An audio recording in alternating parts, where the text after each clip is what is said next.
Hello, everyone. Welcome to today's very special episode of USO's MVP series. I am your host, Kelly Miyahara.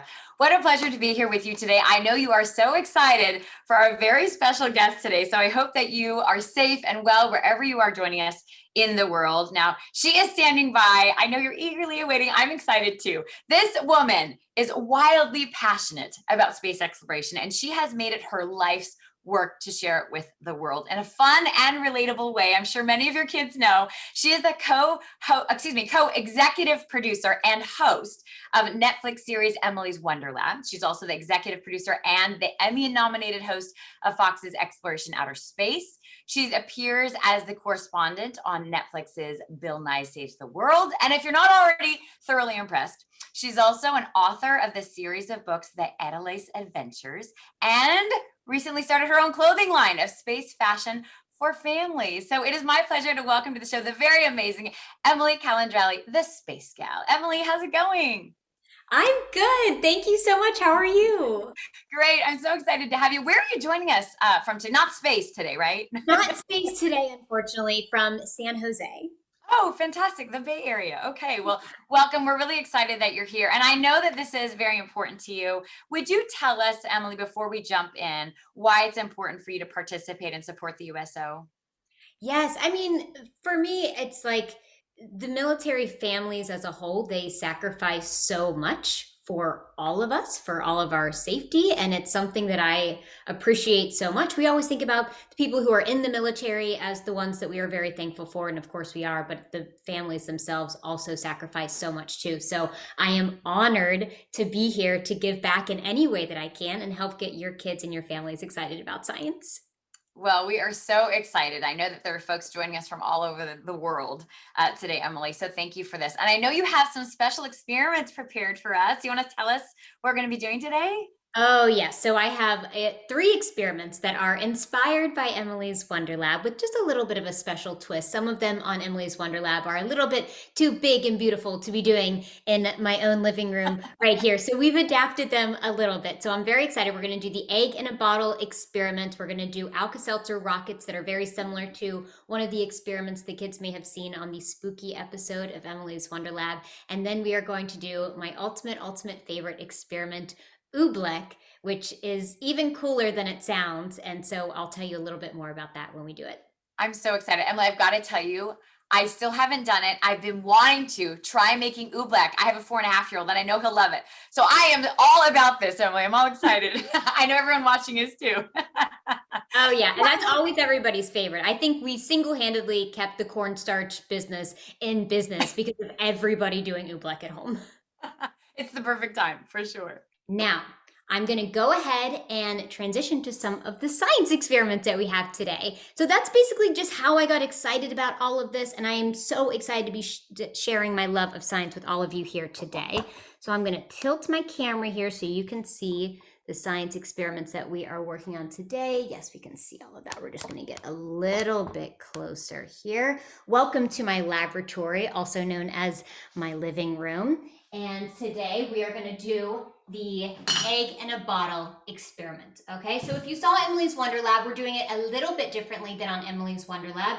This one includes fire, so you want to make sure that if you ever try to do this at home, that you have adult supervision. It's very, very important. So the goal of this experiment is to get an egg in a bottle, right? And so you can make one hypothesis and think, well, what if I just gently smushed it, smushed is a scientific term, gently smushed it inside the bottle? Would that work? The goal is to get the entire egg in the bottle without leaving any bits out, okay? So let's go ahead and try the smushing tactic. So we can gently smush, smush, smush, and no, that does not work. That hypothesis was incorrect, but it's not a failure because we learned something, right? It's never a failure if we learn something. That's what science is all about, trial and error. So that one was an error. Now, let's go ahead and try using science.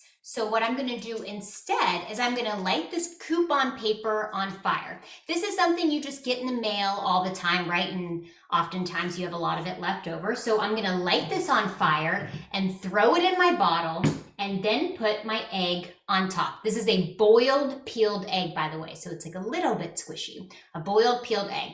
So what that's going to do is I'm going to light this on fire, throw it in the bottle. That's going to heat up the air inside the bottle. Okay, that's the first thing it's going to do. And what does air want to do when it gets hot? What does air want to do when it gets hot?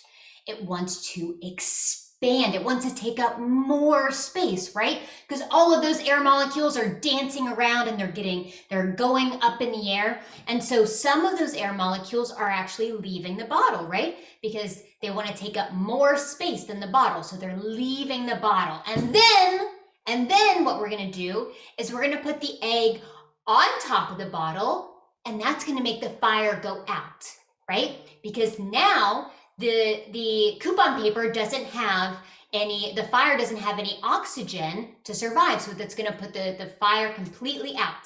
And then the air inside is going to cool down. What does air do when it cools down? It takes up less space. We've created a vacuum in a bottle. That vacuum is going to suck the air inside because the atmospheric air is it has such a higher pressure. It's going to push the egg into our bottle. Let's see it.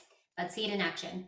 So I'm going to get my coupon paper ready, and everybody's going to cross their fingers and their toes that my fire alarm doesn't go off, because again, this is not a official laboratory room. I don't have all of the necessary ventilation systems in place, so we're just going to cross our fingers and our toes that the fire alarm doesn't go off. Okay, let's make sure that that's nice and tight so we can go in the bottle. Everybody ready? You can see it? You can see it? Okay, here we go. Get that fire going. Okay, and then we're gonna put the egg on top. 3, 2, 1, da-da-da! We got our egg inside of a bottle using science. Let me get some of that smoke out so you can see. No fire alarms today, my friends. No fire alarms today. Look at that. We got our entire egg inside of a bottle using the power of science, more specifically using the power of air, right? Look how cool that is. That happens so fast. I always love when that happens. That's so cool. Okay, so the next experiment we're going to do is inspired by the spooky episode of Emily's Wonder Lab. And if you've seen that episode, you know that we did Exploding Witch's Brew. Right? Exploding Witch's Brew. So with Exploding Witch's Brew, what we did is we put baking soda and vinegar inside of a paint can and then closed the lid, right? So baking soda and vinegar, when you mix those two together, they create carbon dioxide bubbles. And those bubbles build and build and build and build, making the pressure inside of the paint can build and build and build and build until the paint can can't take the pressure anymore and it explodes, right? The paint can jumps up to the ceiling and the lid pops off. So we're going to do that exact same thing, but in a film canister. This is going to be our paint can. This is going to be our Exploding Witch's Brew. But where's our baking soda and vinegar, right? Where's our baking soda and vinegar? Well, instead of vinegar, we're going to use citric acid, which is basically lemon juice. So we have baking soda and citric acid inside this little tablet. What is this little tablet? This is an Alka-Seltzer tablet. But I told you when an acid and a base like baking soda and vinegar or baking soda and citric acid mix together, they create bubbles, right? But I don't see any bubbles here. Do you see any bubbles here? Do you see any bubbles? I don't see any bubbles. There's a reason for that. The acid and a base that are inside of here, it's in a solid form, right? So it's kind of like they're at a party, but nobody's talking to each other. Nobody's shaking hands, nobody's hugging. They're all socially distanced. They're all wearing masks. Nobody is interacting. It's just like a very boring party where nobody's talking to each other. So there's no chemical reaction happening right now. But wait, what if we add water? So when we add water, watch what happens. Do you see it now? Do you see the bubbles? So now we see the carbon dioxide bubbles happening. And that's because when you add water, all of a sudden that acid and that base are mixing together, kickstarting an acid-base chemical reaction that creates carbon dioxide bubbles. So now that boring party where nobody is talking, everybody is dancing, they're hugging, they're shaking hands. It's just like the most fun party ever. It's a chemical reaction party that's creating carbon dioxide bubbles. So now we can ask the question, what would happen if we put that chemical reaction inside of a container and shut the lid? What would happen? Okay, so I have 4 film canisters here, and they each have a little bit of water in them. Okay, 4 film canisters, each with a little bit of water in them, and I have 4 Alka-Seltzer tablets. So I've never done 4 in a row. This is the very first time I'm going to do 4 in a row, so everybody wish me luck. But we are going to do 4 in a row, and I'm going to put the containers on all of the lid, and we're gonna see what happens, okay? This part always makes me a little nervous. It's totally safe, but I get nervous of loud noises, so wish me luck. Here we go. There's number 1. We're putting the lid on, flipping it over. Number 2, putting lid on, flipping it over. Number 3, putting the lid on, flipping it over. Number 4, putting the lid on and flipping it over. Okay, so now what's happening is the chemical reaction is the carbon dioxide are building and building and building, and now the pressure, the film canisters can't take the pressure anymore, and it's just going to explode! And those are 4 film canister rockets. Woo! And that again is using the power of air, but in this case, we use the power of carbon dioxide bubbles and the power of an acid-base chemical reaction. I wish that I didn't have a ceiling right above me so I could see how high those go, because you can see, you could hear them. They were really, really powerful. This was an instance where we used the science of Newton's third law, where for every action, there's an equal and opposite reaction. What do I mean by that? Well, when the film canister popped off like this, when the lid popped off, a rush of air came rushing downwards, right? Just kind of like a rocket when you see all of that explosion happening downwards. Well, when you have that rush of air downwards, kind of like the engine on a rocket, you have that pushing the film canister upwards, because for every action, there's an equal and opposite reaction. Right? So those are our film canister rockets. And now for my last experiment, I'm going to do my favorite one ever. I love this one. It is the messiest one of them all, but it is also the most fun, and that is Oobleck. So Oobleck is a non-Newtonian fluid, which basically is just a fancy word that means that it's a fluid that doesn't go by the normal rules. Sometimes it acts like a liquid, but sometimes it acts like a solid. And the only thing that you need to make Oobleck is cornstarch and water. It's 1 cup cornstarch to a 1/2 cup water. And I already have some made here, but I'll show you how to make it over here. So this is my cornstarch. I have about 1 cup cornstarch here, and then I have 1 cup of water here. You just mix it together, and there's no way around it. You just gotta put your hands in and get really messy. And it's this beautiful texture. So in the show, what we did is first I told the kids about non-Newtonian fluids, my little scientist, about non-Newtonian fluids, about how sometimes it acts like a liquid and sometimes it acts like a solid. Well, when does it act like a solid?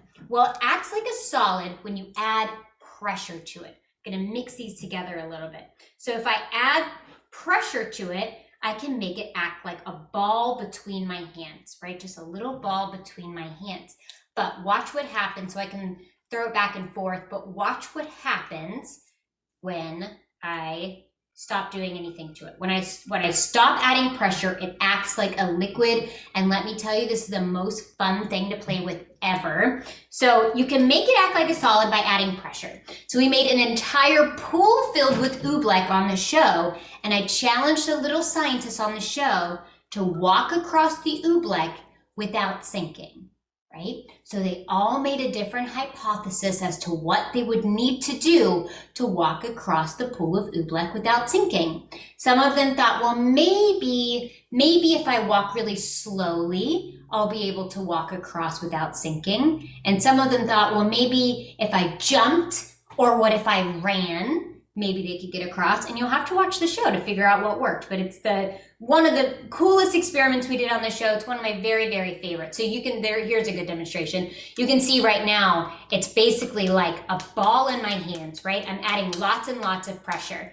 But when I stop doing that, look how it just kind of acts like slime that falls through my fingers. Can you see that?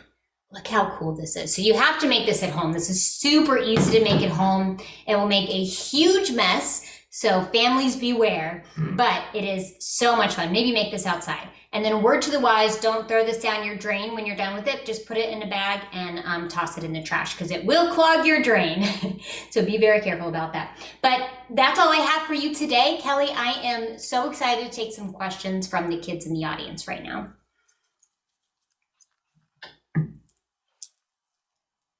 Yes. Okay. That was so much fun, Emily. Thank you so much for sharing that. It was so exciting. It's a good thing I was on mute, Emily, because I was over here giggling the whole time. I'm like, oh, this is so much fun. I'm so excited. But we do have some folks already standing by and waiting for you. They're anxiously waiting and so excited. But first, we're going to go over to Naval Station, Norfolk, Virginia. Our friends Austin and Adeline are waiting. Hi, Austin and Adeline. How are you? Hi. Hi. I understand that you have a question for Emily. So please introduce yourselves to Emily and then you can ask your questions. I'm Austin. I'm Adeline. Do you have a question for Emily today? What is the messiest science experiment you've ever done? What a good question. What is the messiest science experiment I've ever done? Well, Oobleck is up there. It's very high up there, but I would say the messiest one we did on Emily's Wonder Lab was the horse toothpaste experiment, where we mixed a few ingredients together and it exploded into the air. Do you remember that one? Oh my gosh, that one got in our hair, it got on our clothes. Good thing we were wearing lots of protective equipment because our face and clothes were dyed with all of the food coloring that we used for that experiment. But that one was so much fun and so exciting. So yeah, that one was probably the messiest one we did. That sounds fun, doesn't it, Austin and Adeline?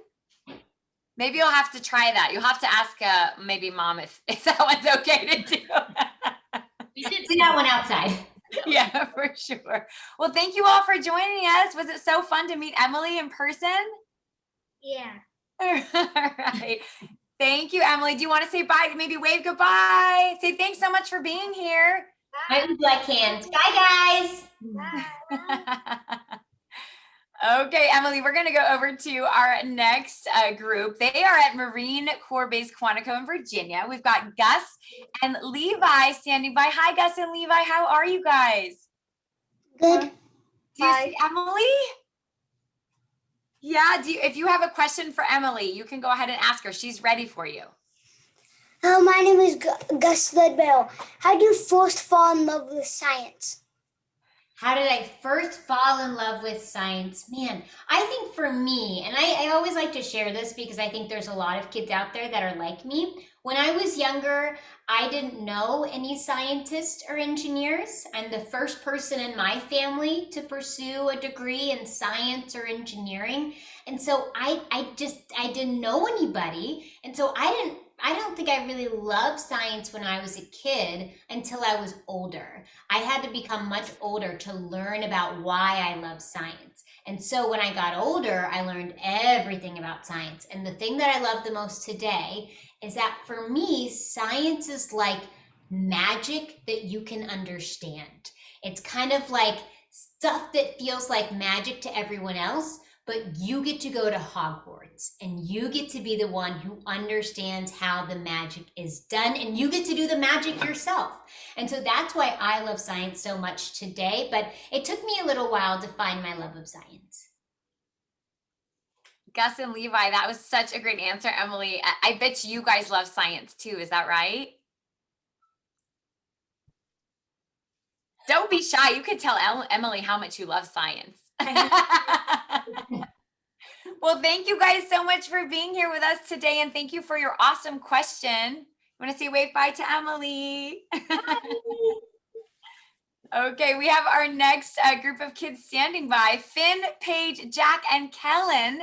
They're at Hanscom Air Force Base in Massachusetts. Hey guys, how are you? Good. We are good. Actually, right now we're on vacation. We're at Maine. Great, awesome. Cool. Even better, vacation is fabulous. We Yeah. get to mix your vacation. Emily got to come on vacation with you. How cool is that? Yeah. Cool. Do you have a question for Emily today? Yes. How do you incorporate science into your day-to-day life?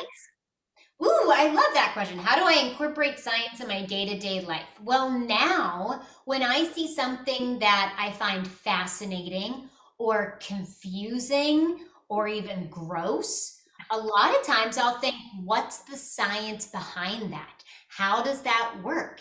And so now I like to think like a scientist in everything I see and everything I do, and maybe make my own hypothesis and then do my research and try to figure out why the sky is blue, or what that thing I just saw in the sky was, or what's that gooey substance on that tree, or whatever it is. I love to use science to be able to find out answers to things I'm confused about in the world. And so what I always like to tell kids is that science is something that you can take with you for the rest of your life. It's not just a bunch of facts that you memorize from a textbook, right?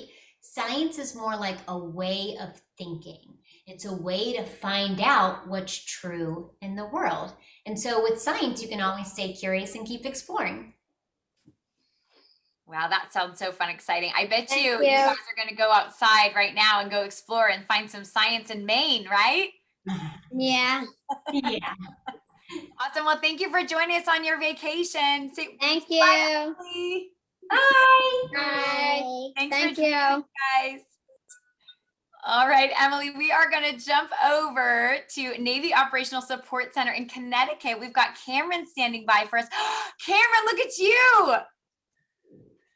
I love that lab coat and those glasses. You are ready for some science, my friend. Thank you. Cameron, do you have a question for Emily today? Are you excited about people traveling to the moon?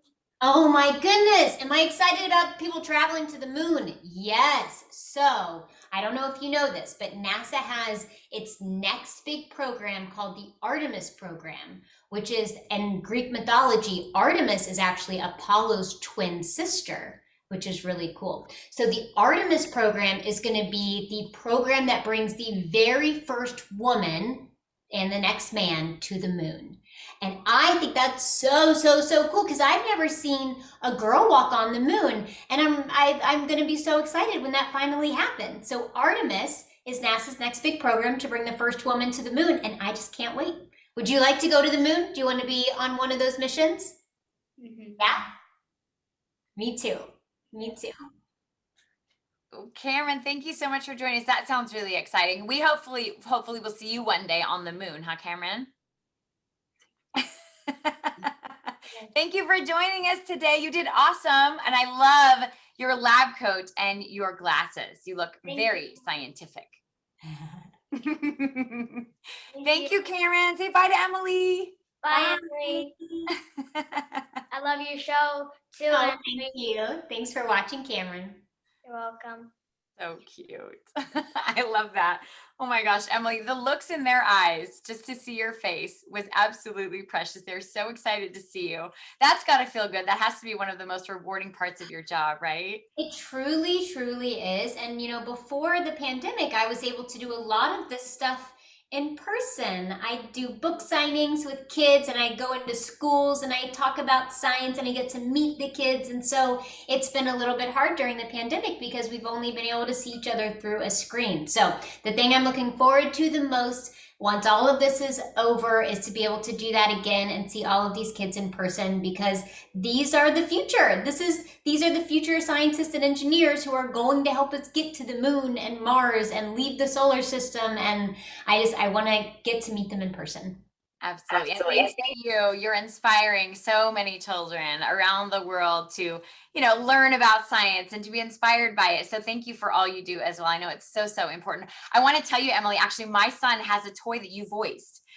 It's a Telescope? the telescope from Educational Insight. So he loves it, and he always runs and shows me the telescope and to try to teach mommy, what's going on. So thank you for that. And I've been trying to get my own daughter to listen to that. Unfortunately, she's only a year and a half old and only wants to eat the telescope at this point in her life. And so she doesn't quite have an appreciation for it just yet. Oh, she will, and she's going to love it when she figures out that it's mommy's voice. Yeah. Now, Emily, there are folks from all over the world. We've got 31 states and 4 countries tuning in. I want to read them to you so you realize how many folks we're touching today. Mississippi, Maryland, Virginia, Illinois, Germany, Italy, Oklahoma, Ohio, Georgia, North Carolina, Washington, California, Colorado, South Carolina, Rhode Island, Utah, Iowa, Hawaii, Florida, Connecticut, Nebraska, Arizona, New York, Massachusetts, Alaska, Alabama, Guam, Wyoming, Kansas, Kentucky. I'm still going. New Jersey, Delaware, North Dakota, and Nevada. Amazing. Wow. So great. Oh my gosh. Thank you all so much for joining. This really, truly means a lot to me, and I'm honored to participate in this. I'm honored to, just bring a little bit of science to you all. I wanted to thank all of the military families watching for their sacrifices and their service to protect people who are not quite as brave as all of you, like me. So thank you so much for that. Thank you so much for that, Emily. And thank you so much for taking time out of your busy life and your busy schedule to be here with us today. I know it meant a lot to our service members and their families. So again, for everybody watching, please go to uso.org/MVP for more information of all of our upcoming events. Again, everyone who joined us today, thank you so much for being here. Emily, a special thank you to you, the Space Gal, everybody. Thank you so much, Emily. It was a true pleasure. We hope to see you again soon. Thanks for having me, everyone. Take care.